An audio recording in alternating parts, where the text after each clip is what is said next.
Siapa yang menahan, mengelola, mengontrol nafsnya. Nafs diartikan di situ jiwa. Dari apa? Hawa. Hawa itu kecenderungan negatif yang ada dalam nafs. Jadi kalaupun tidak ada syaitan, kita tetap akan punya godaan itu. Apabila kita maksiat, jangan pernah salahkan syaitan. Itu salah nafs kita sendiri. Karena Allah ciptakan ada anasir, unsur-unsur, potensi-potensi yang terbuat dari 4 ini. Diri yang jasad ini, kalau kita tidak tahu hakikatnya, nanti orang akan diperbudak oleh diri yang jasad ini.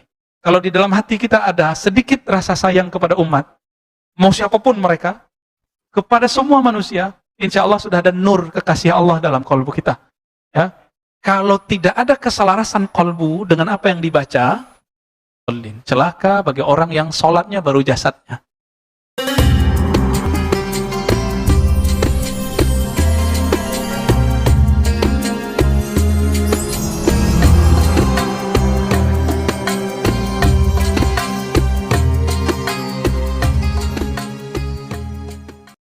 An-nafs, misalnya di dalam Al-Quran ada وَمَنْ نَهَى النَّفْسَ عَنِ الْهَوَى فَإِنَّ الْجَنَّةَ هِيَ الْمَأْوَى.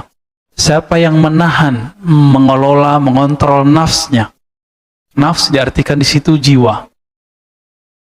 Dari apa? Hawa. Hawa itu kecenderungan negatif yang ada dalam nafs. Jadi kalaupun tidak ada syaitan, kita tetap akan punya godaan itu. Maka apabila kita maksiat, jangan pernah salahkan syaitan. Itu salah nafs kita sendiri. Kira-kira itu makna dari ayat ini ya. Orang kalau mampu menahan nafsiyahnya dia, saya istilahkan dengan nafsiyah. Kediriannya. Yang mampu mengontrol nafsiyahnya, maka Allah akan tukar pengorbanannya dengan jannatul ma'wah. Sorga sebagai tempat kembali. Bapak Ibu yang makan Allah, diri kita, kalau saya sebut saya Ar-Razi Hashim, itu yang disebut saya, aku, mungkin Bapak Ibu punya nama masing-masing yang diberi oleh orang tua. Nama itu, ketika disebut aku itu tubuhnya, atau yang disebut nafs ini. Lalu apa nafs ini? Ketika kita marah, yang emosi itu nafs namanya. Ketika kita sedih, yang merasakan sedih itu nafs. Saya sering mencontohkan, kalau orang sedih itu nangis, benar nggak? Tapi kalau perempuan menikah, dan dia mencintai calon kekasihnya, habis ijab kabul dia nangis nggak biasanya? Jarang yang nggak nangis ya. Ibunya nangis, ayahnya nangis. Kadang-kadang orang yang hadir pun ikut nangis. Itu tangis bahagia apa sedih? Bahagia, berarti keluarnya air mata bukan pertanda nafsnya sedih. Itu sebabnya Bapak yang melakukan Allah, kita boleh bagilah siapa yang disebut diri kita. Pertama yang disebut diri kita, jasad, tubuh ini. Kalau luka bagian tangan, kita sebut tanganku luka. Benar gak? Kalau wajah kita terlihat buruk atau baik, kita bilang apa? Wajahku. Ya. Kalau perutnya kenyang, bilang perutku kenyang. Maka ini yang disebut diri jasad. Tapi Bapak saudara makan Allah, jasad ini dari mana? Dari mana si jasad ini? Dari tanah, dari air, dari udara, makanya kita butuh udara. Dan juga ada dari api. Jadi dalam tubuh kita ini ada 4 unsur. Makanya Bapak Ibu ini kalau marah, badannya panas. Nggak ada kan kompor dalam, ada setrika nggak dalam? Ada colokan listrik nggak? Nggak ada colokan listrik. Nggak ada kompor, nggak ada setrikaan. Nggak ada korek api. Tapi kenapa kita panas? Karena Allah ciptakan ada anasir, unsur-unsur, potensi-potensi yang terbuat dari 4 ini.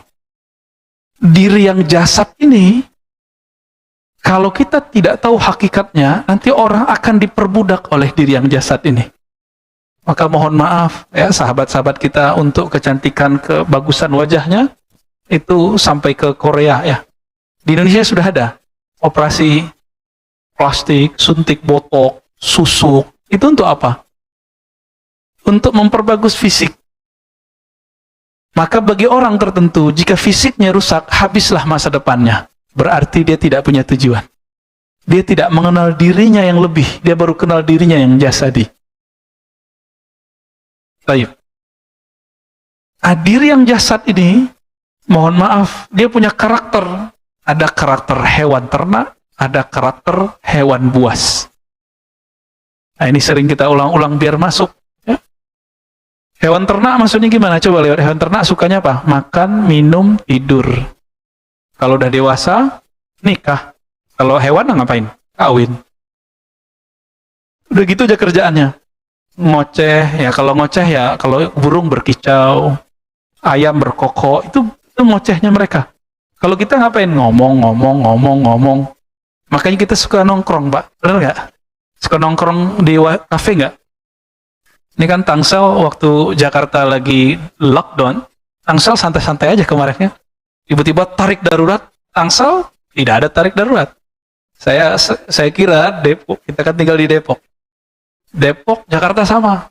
Mau cari minum, mau ngopi, Pak. Ya, pengen ngopi-ngopi aja. Ketemunya di mana? Di Tangsel, Pak. Di Bintaro ketemunya. Artinya, kata orang saya ustadz. Tapi kok saya suka ngopi? Ya itu sisi nafsiyah saya sendiri. Sisi jasadiah malah. Sisi jasadiah, tapi dia sudah diatur di dalam nafsiyah. Maka ada diri yang kedua, disebut dengan nafsiyah itu. Jadi jasad ini nanti akan dipengaruhi oleh karakter nafs tadi. Karakter pertamanya, karakter hewan ternak. Ada karakter buas. Makanya kita suka marah-marah. Tersinggung kalau nggak dihargai. Ya. Bener nggak? Padahal orang nggak menghargai kita, itu bukan berarti dia nggak menghargai, dia nggak kenal kita. Karena orang tidak kenal kita, jangan hukumi dia dengan ketidakpengetahuannya itu. Diri yang nafsiyah ini sudah mulai masuk ke dalam. Nah, jadi kalau kita mengatakan aku, itu maksudnya itu. Saya lapar, itu dia Pak. Yang tadi lapar, efeknya bunyi-bunyi, pluk perut. Nah, itu jasad. Tapi yang merasakan lapar itu dia. Kalau lagi patah hati, yang merasakan sakit hati itu bukan kolbu, itu nafsiyah kita yang sakit. Senang nggak dipuji orang? Itu nafsiyah. Mohon maaf nih anak-anak muda nih, yang jangan-jangan yang senior-senior juga kena nih, sosmed, Facebook, Instagram. Itu kalau di like orang seneng nggak? Nah itu namanya nafsiyah. Normal Pak. Normal untuk nafsiyah. Tapi coba cek nanti, yang lebih agak sedikit frontal kan YouTube. Ada like, ada unlike. Kalau kita betul-betul menghambakan nafsiyah itu, nafsiyah yang suka dipuji, itu nafsiyah syaitaniyah. Setan. Itu dia, setan dia suka makar, suka dipuji, haus popularitas. Kenapa iblis dulu tidak suka dengan Nabiullah Adam? Itu karena masalah popularitasnya rusak. Saya Haris, begitu kata iblis. Haris artinya penjaga surga. Ribuan tahun menjaga surga, bertapa, beribadah di surga. Kok disuruh sujud kepada Adam? Adam dari apa? Tanah. Iblis dari? Tapi kan dia nggak tahu bahwa tanahnya Adam itu sudah lengkap, ada sisi apinya. Akhirnya dia tidak mau sujud. Itu masalah popularitas, merasa keakuannya. Disinilah nafsiyahnya bermain. Sisi syaitaniyah, atau boleh disebut iblisiyah. Kita yang haus pujian, haus popularitas, hati-hati di sini. Ada teman-teman kita yang baru nge-YouTube, Pak, jadi YouTuber, di-unlike sama orang, besok langsung off-name. Masuk rumah sakit seminggu, sakit tipes, kata dokter. Padahal yang sakit apa? Perasaan yang sakit. Ini kalau nggak siap, kolbunya nggak usah jadi YouTuber deh ya. Sisi nafs ini, dia ada tingkatnya. Maka adalah nafs bernama nafs ammarah, sering orang bahas ya. jiwa. Jadi kalau dia itu masih belum benar, dia ngajak membisikkan selalu yang jahat-jahat. Kalau ketemu pengemis bilang, itu paling pembohong. Gitu. Kalau ngelihat ada orang soleh dikit pakai sarban, pakai kopiah, munafik. Itu. Ya. Nanti kalau ada yang ceramah, sok suci. Jadi nggak ada benarnya orang. Ini orang nafsul ammarah. Gerah dia kalau ada orang benar. Ya. Maka disebut ammarah itu dari kata ammarah. Jiwa yang banyak mengajak kepada keburukan. Karakter orang ini paling gampang mengajak dan diajak untuk berbuat buruk. Nah, semoga kita nggak masuk itu. Semoga hadirnya kita di sini pertanda Allah sudah selamatkan nafs kita dari ini. Amin. Lalu naik lawamah. Lawamah ini karakternya apa? Kalau berbuat sesuatu salah ataupun benar suka nyesel. Kalau dia buat bagus dia nyesel kenapa nggak lebih bagus. Kalau buruk dia nyesel kenapa dia. Nah, maka laki-laki kalau yang jomblo-jomblo itu melakukan satu istimna namanya, onani, mohon maaf. Itu habis selesai itu pasti nyesel, Pak. Penyesalannya itu disebut lawamah. Ya. Kita habis mengharadik orang, itu sudah nyesel, itu lawamah juga tuh. Kalau dia mampu mengkondisikan nafsnya, menjaga nafsnya, bisa mengenal Allah SWT, dia naik lagi, mulhamah. Mulhamah ini dicirikan, taatnya mut-mutan, maksiatnya pun mut-mutan. Ini lagi musim kajian nih, lagi ngaji. Ustadznya membahas tentang sholat duha, akhirnya sebulan sholat duha terus, tapi nggak ada perbaikan rezeki.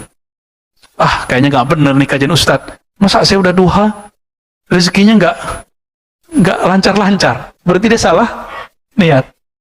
Maka dia diilhamkan lagi oleh nafsiyahnya. Itu nggak bener, ditinggalkanlah. Itu mulhamah. Kalau dia rajin zikir, dia kalahkan bisik-bisikan ini, maka mencapailah orang ini kepada ketenangan nafs. Ketenangan nafs. Disebutlah an-nafsu al-mutmainnah. Jiwa yang tenang. Nafs mutmainnah itu kalau dibuat persentase 51% sampai 99% dia sudah baik. Dia sudah zikrullah. Kalau di dalam hati kita ada sedikit rasa sayang kepada umat, mau siapapun mereka, kepada semua manusia, insya Allah sudah ada nur kekasih Allah dalam kalbu kita. Ya, untuk itu mari kita baca Al-Fatihah untuk kebaikan kemaslahatan negeri ini. Al-hazinniyah wa li maslahati hadhil ummah khasatan baladina Indonesia wa li ahliha. Al-Fatihah. A'udzu billahi minasyaitonir rajim. Alhamdulillah rabbil alamin. Iyyaka nasta'in. Shiratal ladzina an'amta 'alaihim waladdallin. Amin. Allahumma bi barakatil Fatihah fadfa 'anna al-bala' wal waba' wal fahsya' wal munkar wa alif bainana wa baina qulubil mu'minin. Ya Allah, dengan berkah Fatihah, buka pintu rahmat-Mu ya Allah, tutup pintu keburukan ya Allah. Islahkan, perbaiki, damaikan, tentramkan hati kami, hati sesama orang-orang beriman, sesama orang-orang yang menyembah Engkau ya Allah. Amin ya rabbal alamin. Di dalam Al-Quran, selain an-nafs al-mutmainnah, maka identik an-nafs itu jelek. Maka disebut oleh Imam Ibnu Athaillah, apa kata beliau? Kalau disebut an-nafs, ya, kita loncat bagian tengahnya, fahiya fi anfusiha mazmumah. Pada dasarnya jiwa itu punya karakter yang mazmumah, yang buruk. Jadi jiwa kita ini kalau dibiarkan lepas, nggak perlu ada syaitan, dia sudah jahat. Ketika Nabi Adam, Allah pilih jadi khalifah di bumi, apa kata malaikat? Ya Allah, kenapa engkau memilih jiwa-jiwa yang ganas, yasfikud dam, menumpahkan darah. Dari dulu, mulai zaman Habil Qabil, itu terjadi. Yang kedua, yufsid, merusak di bumi. Bagi malaikat, bumi yang bagus itu, kalau bentuknya kayak hutan, Mbak, itu bagus. Kalau kita pindahkan pasir, gunung-gunung, batu, kita pindahin jadi gedung-gedung di Jakarta, bagi malaikat ini merusak. Bagi kita apa? Pembangunan, kemajuan. Beda nggak karakter kita sama malaikat? Mereka, untung nggak malaikat, Pak, yang jadi khalifah di bumi. Kita ledekin dikit, malaikat marah nggak? Enggak, Pak. Malaikat nggak ada emosinya. Ya. Untung kita, Pak, coba, kita nggak punya sayap. Malaikat punya sayap. Kalau bukan kita yang mentadbir bumi, maka tidak akan ada namanya mobil, motor, pesawat. Akhirnya kita bisa terbang bareng-bareng kan? Kalau malaikat kan terbangnya sendiri. Ya. Kalau mau numpang, numpangnya ke buruk. Dia numpang kan? Buruk. Nah, dalam hal ini, malaikat tidak melihat sisi yang lain dari Adam. Bahwa Nabi Adam tidak hanya nafsiyah, membunuh ataupun merusak. Dia ada sisi lain. Inilah garis batasnya. Jasad, nafs. Kita garis batas. Ini disebut dengan manusia yang zahir. Disebut apa? Manusia yang zahir. Penghubung nafs dan akal dan jasad itu disebut dengan akal. Maka ada naik di atasnya, tembus. Ini disebut dengan manusia yang batin. Manusia yang sebenar-benarnya manusia. Dan ini ada dua. Yang pertama disebut qalbu, yang kedua disebut ruh. Nah, di sini qalbu nggak dibahas di bagian ini, tapi dibahas di bagian lain. Dibahasnya ruh dan sir. Loh, sir di mana? Jadi kita ini kalau zikir, Bapak kalau zikir pakai lidah apa pakai qalbu? Dua-duanya, serius. Kita cek nih. Ya. Kalau sholat tadi pakai fisik, benar. Qalbunya ngikut nggak? Serius. Tadi khusyuk nggak?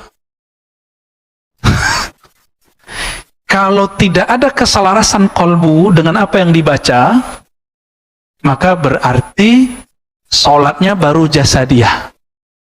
Inilah yang dikatakan dalam Al-Quran, fawailul lil musallin. Celaka bagi orang yang sholatnya baru jasadnya. Sama nggak dengan munafik? Dia sholat, pikirannya kemana-mana. Itu sholat jasadiyah. Sholat ini palsu, Pak. Sholat palsu. Kalau sholat nafsiyah, itu orang sholat kalau dia lagi butuh. Tapi kalau sholatnya qalbu, dia sudah sholatnya ma'rifatullah. Mengenal Allah. Dia sudah tahu, saya butuh ini. Saya butuh sholat. Maka orangnya minimal sholat dengan qalbunya. Apa karakter orang kalau sholat sudah dengan qalbu? Dari awal takbir sampai assalamualaikum, yang dominan nama Allah. Allah. Allah. Udah gitu aja isinya, Allah Maha Besar. Allah. Terus Allah yang terdalam dalam hatinya. Ini khusyuk level 1. Jadi bagi saya, antum faham apa yang dibaca, itu belum khusyuk. Itu namanya nerjemah. Kalau gitu orang Arab khusyuk semua dong. Ya, kita khusyuk semua dong, ya. Nih samping saya ada Buya Asfi, ya, masih muda.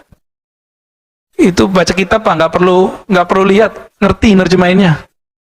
Santri-santri di pesantren bisa nerjemah. Apakah mereka khusyuk? Enggak. Dulu ada syekh dari Arab datang ke sekolah kita. Pulpennya jatuh, dia ambil Pak pulpennya, ambil lagi. Khusyuk nggak tuh? Dia paham nggak yang dia baca? Dia paham yang dia baca.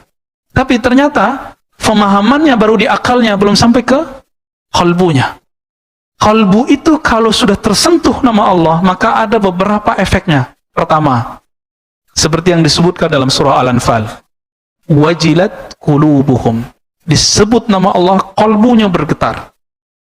Ada Pak bergetar. Makanya orang mengatakan, murid-muridnya Imam Junaid, kalau Junaid sholat, kami mendengar gemuruh jantungnya. Kedengeran Pak, tapi nggak selalu, ada jantungan lagi ya. Makanya ada orang kalau zikir pingsan Pak. Kenapa dia pingsan? Karena jantungnya nggak beraturan. Nggak beraturan. Ya, saya dulu waktu umur 13-14 tahun sering pingsan kalau zikir. Tahu-tahu orang-orang udah nggak ada di masjid. Ya, apa yang kita baca? Kita cuma baca la ilaha illallah, bergoncang dalam ini, pingsan. Dan itu berbulan-bulan. Orang bilang saya, wah ini orang udah nggak beres nih gitu. Hampir aja dibilang gila kita Pak. Untung nggak jadi ya, untung waras lagi. Untung normal lagi, sampai kuat jantung itu. Itu yang pertama. Yang kedua, kalau tadi jantungnya, sekarang badannya yang bergerak. Dalilnya surat Az-Zumar ayat 23. Dibacakan ayat-ayat Allah, zikrullah taqsya'irru minhu. Bergetar. Ya. Bergetar karenanya. Anak taqsya'irru ini bisa diartikan juga bergerak. karena nama Allah, karena ayat-ayat Allah, karena Al-Quran, karena zikrullah. Kulit juludul ladzina yakhshawna rabbahum. Kulit orang yang dia takut kepada Allah. Jadi tubuh jasadnya ikut bergetar. Pernah lihat ada orang main bola atau nonton bola, ketika bolanya mau gol, badannya ikut teriak. Mulut teriak, badannya ikut melonjak. Pernah lihat? Nah, kira-kira begitu, Pak. Ketika kalimatullah ini dibaca oleh si fulan ini, dan dia tahu tekniknya, diajarkan oleh gurunya yang bersanad kepada Rasulullah, lalu dia hunjamkan ke kolbunya. Di saat kalimah itu mau masuk ke dalam kolbu, terjadilah hentakan. Itu sebabnya kenapa sebagian orang-orang ahli zikir itu zikirnya dia sembari bergerak, bukan dibuat-buat itu. Ya, kita aja yang bilang dia kesurupan. Beda, Pak, kesurupan jin sama kemasukan kalimatullah itu beda. Yang ngeruqyah butuh diruqyah lagi tar. Jadi pernah kejadian orang zikir begini lagi asyik diruqyah sama teman kita. Ya, bingung dia, ya. Justru lebih tajam kolbunya orang ini daripada yang meruqyah. Yang meruqyah pakai suuzon, oh ini jin. Tidak akan pernah bersatu di dalam kolbu nama Allah dan jin, gak pernah. Saya pernah menyebutkan di sini bahwa syaitan itu minta izin kepada Allah. Ya Rabb, dia manggil Allah juga, ya Rabb. Jadi syaitan itu bertuhannya ke siapa? Allah juga. Izinkan aku masuk ke dalam jantungnya manusia, ke dalam kolbunya ke manusia, baik yang zahirnya jantung ataupun yang batinnya hati. Apa kata Allah? Enggak bisa, enggak boleh. Tapi aku izinkan kamu masuk melewati jalur pembuluh darah. Itu sebabnya Nabi mengatakan inna syaitan yajri majrad dam. Syaitan itu mengalir di setiap pembuluh darah. Di mata ada pembuluh darah nggak? Makanya mata kita nakal, Pak. Bener nggak? Iya, gitu aja, Pak. Mata saya juga nakal kok. Lidah kita suka nyelekit nggak? Iya, karena di situ ada. Ya, telinga kita senang denger yang jorok-jorok nggak? Ngaku aja, Pak. Iya. Kalau ngeliat orang tengkar seneng nggak? Seneng. Tuh antum kan suka ngeliat beda berita, perang berita, ya udah naik dikit. Kalau dulu perangnya perang fisik, adu ayam, sekarang adu orang, adu opini. Itu hobi. Nah, orang-orang yang jualan berita itu, mereka level pertengkarannya udah sampai di perang akliyah, bukan fisik lagi. Nafsiyahnya yang bermain itu, dan mereka makan dari situ, Pak, dari ngadu domba orang itu, menyebar hoax, menyebar opini-opini yang tidak sahih. Ya, na'udzubillah min dzalik. Si kolbu ini puncaknya ketika dia bersatu kalimah itu dengan namanya. Jadi kalau nama Allah, jadi kolbu itu dia nggak mau diisi dunia, apa nggak mau. Dia nggak bisa diisi lawan jenis, nggak bisa diisi mobil, kekecilan mobil itu. Di kolbu kita kekecilan dia, karena kolbu itu luasnya bukan main. Dia nggak bisa diisi rumah. Maka antum kalau beli rumah yang bagus, habis itu dia minta lagi. Siapa yang minta? Nafs. Sama kolbu, ya kolbu nggak puas. Bukan ini yang aku cari. Orang kalau sudah mencapai suatu gelar, dia nggak puas. Dia pengen gelar lagi, pengen gelar lagi. Begitulah terus. Kenapa? Kolbu kita terluas. Maka yang meminta-minta nanti nafs. Si kolbu kesepian. Kolbu yang tidak mendapatkan asupan asma Allah yang husna itu, nama Allah yang indah, maka kolbunya akan kekurangan gizi. Disinilah seseorang kalau tidak berzikir dengan kolbunya, dia tidak merasakan puncak. Yang ketiga, itmi'nanul qulub, ketenangan kolbu. Apa bedanya nafs mutmainnah dengan kolbu yang damai? Nafs yang tenang itu hanya dapat dicapai dengan kolbu yang berzikir. Jadi nggak, mohon maaf, kalau banyak orang tanya, Ustadz gimana cara menundukkan syahwat? Nggak ada doanya. Dan banyak orang, Ustadz kasih dong saya zikir menundukkan syahwat. Nggak ada. Nggak ada zikir menundukkan syahwat. Zikir-zikir itu bukan untuk nafs. Zikir itu untuk ngelawan syaitan di kolbu. Jadi kolbu kita setiap kali lepas dari zikrullah, maka belalainya syaitan masuk ke dalam. Berarti zikir hanya untuk melawan nafs, urus sendiri. Ya. Latih puasa, latih bangun malam, latih tidak banyak ngomong, latih sendiri. Jangan salahin syaitan kalau maksiat. Ya. Kalau kita berpikir yang jorok, itu bisikannya emang dari syaitan. Tapi nanti yang eksekutornya siapa? Nafs kita. Selalu itu. Maka Bapak Ibu yang bukan Allah, kalau sudah paham nih, jadi ada diri yang disebut dirinya kolbu. Kolbu boleh diartikan sentralnya jiwa, sentralnya manusia. Sentralnya ini dia cuma diisi dengan nama Allah, sifat Allah, nggak lebih. Dia nggak mau apa-apa. Itu sebabnya beberapa teman kita yang level kok pengenalannya ke dalam dirinya sudah level kolbu, lagi lapar, zikir hilang pak laparnya. Lagi sakit badannya, jasadnya, dia ajak zikir, langsung ringan. Ini Ustadz kita kan ahli Quran tuh, kalau sakit tuh baca Quran aja tuh pak. Karena kolbunya sudah nyaman dengan Al-Quran, langsung ringan. Coba Bapak rasakan, kita lagi sakit demam nih, yang kita baca apa? Gitu ya, benar nggak? Dalam ilmu huruf, orang baca itu ada kaitannya dengan Allah. Itu sebabnya dalam tradisi ahli zikir ada zikir supaya nanti kalau antum kesakitan nggak perlu ngeluh lagi. Malu kepada Allah, mending sebut nama Allah, udah gitu aja. Ini rahasia zikir Allah atau Allah. Jadi ini nggak beda. Dalilnya apa? Itu Qul huwallahu ahad. Qul, katakan ya Muhammad, huwa Allah ahad. Itu tinggal antum pretelin satu. Boleh zikir boleh Allah, boleh ahad. Zikirnya Bilal bin Rabah, ahad. Disebut ismul fard, berzikir dengan satu nama. Tapi ini dibantah kemudian oleh Syekh Ibnu Taimiyah. Dia katakan, ini kalimatnya belum sempurna. Apakah ada kalam yang lebih sempurna daripada nama Allah? Gak ada. Maka orang cukup dengan zikir Allah, ahad, itu sudah lengkap. Hari ini kita ngaji, kebanyakan fokus di bab fikih. Fikih jatuhnya kemana? Hukum fikih jasad.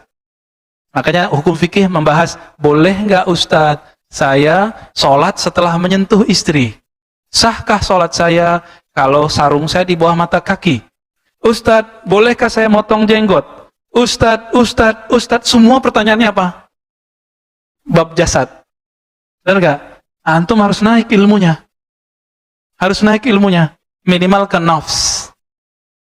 Ustadz, jiwa saya kok merasa gelisah, apa obatnya? Makanya anak-anak remaja sudah mulai banyak ngaji, cuma saya ngaji ke ustadznya juga lagi gelisah.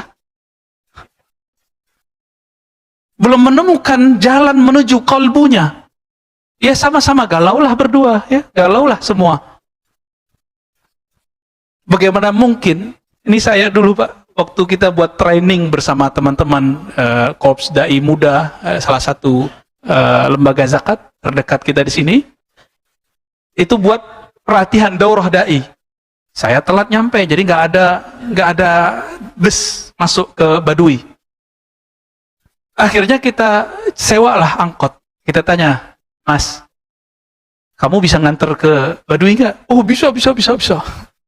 Bener Pak, diantar beneran. Udah nyampe, itu udah malam, udah jam 7. Ternyata sinyal udah habis. Handphone pun sudah nggak bisa hidup. Ya, baterainya habis. Teman saya masih bisa buat GPS-nya.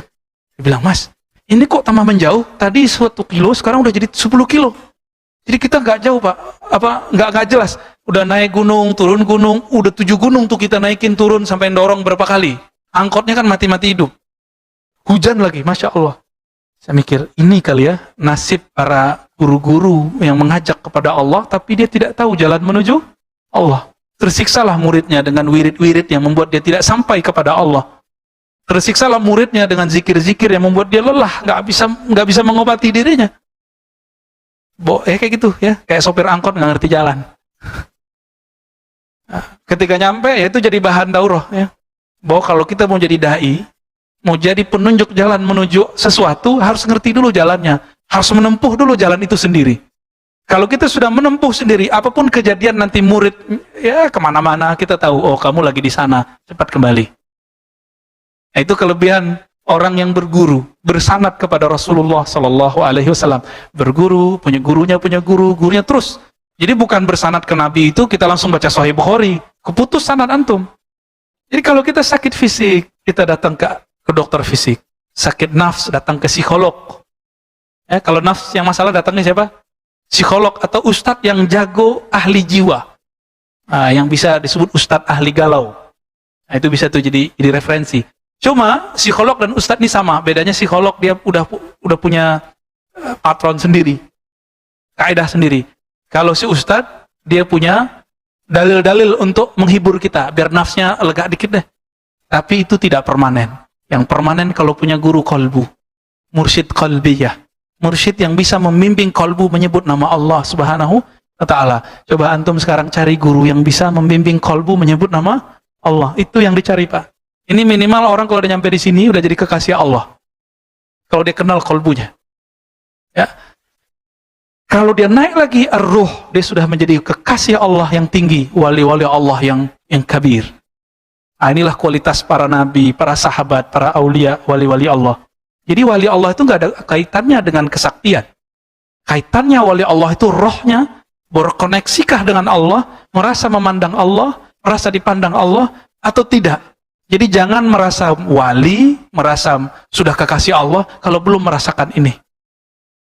Berarti walinya baru wali umum di kolbu. Mau dia mursyid, mau dia kiai, mau dia siapapun. Kalau belum merasakan ini, tahu diri aja ya. Innallaha alimun bidhati sudur. Allah tahu kualitas diri kita.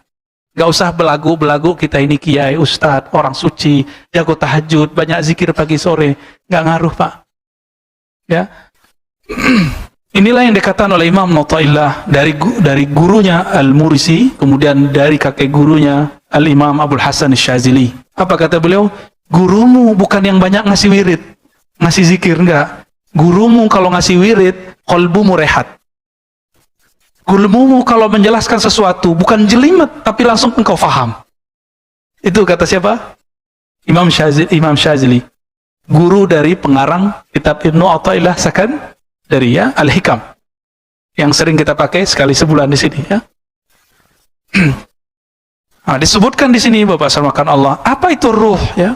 Ruh itu inti dari hayat kita. Kalau bahasa lugasnya, ruh itulah hembusan Allah dalam diri. Nah, kalau Allah disebut nih, Allah menghembuskan nafasnya ke dalam diri janin kita waktu kita dalam perut ibu, jadilah kita ini hidup. Nah, roh ini tidak laki, tidak perempuan. Dan dia cuma pengen satu. Alastu bi rabbikum qalu bala syahidna. Yang dia mau cuma satu, memandang Allah, nggak lebih.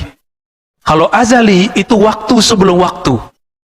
Nih waktu kita hitung aja nih mundur berapa miliaran, mungkin triliunan tahun. Nah, sebelum itu Allah memprakondisikan alam, ini disebut dengan alam azali. Disebut apa? Alam azali. Jadi azali beda dengan qadim. Qadim sifat Allah Subhanahu wa Ta'ala. Nah, roh yang ini disebut azali. Nanti roh itu dia harus pulang ke sana. Inilah makna inna lillahi wa inna ilaihi raji'un. Sesungguhnya kita milik Allah. Hembusan Allah gitu maksudnya. Kita ini milik Allah. Jika kepemilikannya dari tanah, kembali ke tanah. Jika dari hembusan Allah, nanti Allah ambil lagi hembusannya, itu bernama kematian. Ketika ditiupkan ke janin, muncullah satu energi bernama hayat, kehidupan. Itu yang disebut roh yang makhlukah, roh yang dicipta. Tapi hembusannya Allah tidak cipta. Bisa paham di situ?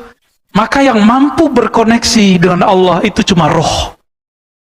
Kalau kolbu hanya mampu berkoneksi ke nama dan sifat Allah. Maka wajib bagi saya nih, mohon maaf, bagi saya wajib seorang mukmin yang cinta kepada Allah berzikir dengan Asmaul Husna setiap hari. Mau diambil 99 itu atau diambil salah satunya. Mau Pak ngamalin? Ya, amalkan ya, minimal berapa kali? Sekali aja pagi, sekali sore. Kalau enggak, ambil satu nama, zikirkan di kalbu. Ya Rahman, Ya Allah, Allah. Udah gitu aja zikirnya. Dalilnya surah Al-Isra ya. Qul ud'ullaha aw ud'ur Rahman. Katakanlah, serulah Allah, panggillah Allah, panggillah Ar-Rahman. Berarti boleh manggil Allah, Ya Allah, Ya Allah. Itu boleh, zikir begitu boleh. Ya, yang biasa bilang bid'ah enggak paham dia masih terjebak di hukum fikih. Padahal di fikih banyak aliran dan tidak ada mazhab yang melarang zikir ya Allah, Allah, ya Allah, kecuali cuma Ibnu Taimiyah. Ya, nah, itu jadi perdebatan fikih. Secara ilmu kalbu nggak ada perdebatan Pak. Kalbu kita maunya zikrullah itu. Jadi Bapak Ibu yang sudah belajar zikir di luar sana, zikir kalbu, silakan dipertahankan itu. Ya, jangan dibuang-buang lagi itu. Itu bekal kita nanti ke akhirat. Ketika orang nanti berpisah rohnya dengan badan, nanti malaikat itu akan bersikap lembut atau keras, tergantung di kolbunya ada rahasia nggak dari ruh. Jadi roh ini ketika memandang Allah Subhanahu wa taala, maka muncullah sir, rahasia-rahasia. Rahasia itu diterjemahkan oleh kolbu. Nah, nanti malaikat ngelihat itu, Pak, di kolbunya ada nggak rahasia itu. Semoga ke depan Allah izinkan kita membedah lagi kajian tentang ruh. Semakin kenal diri, semakin kenal Allah Subhanahu wa taala.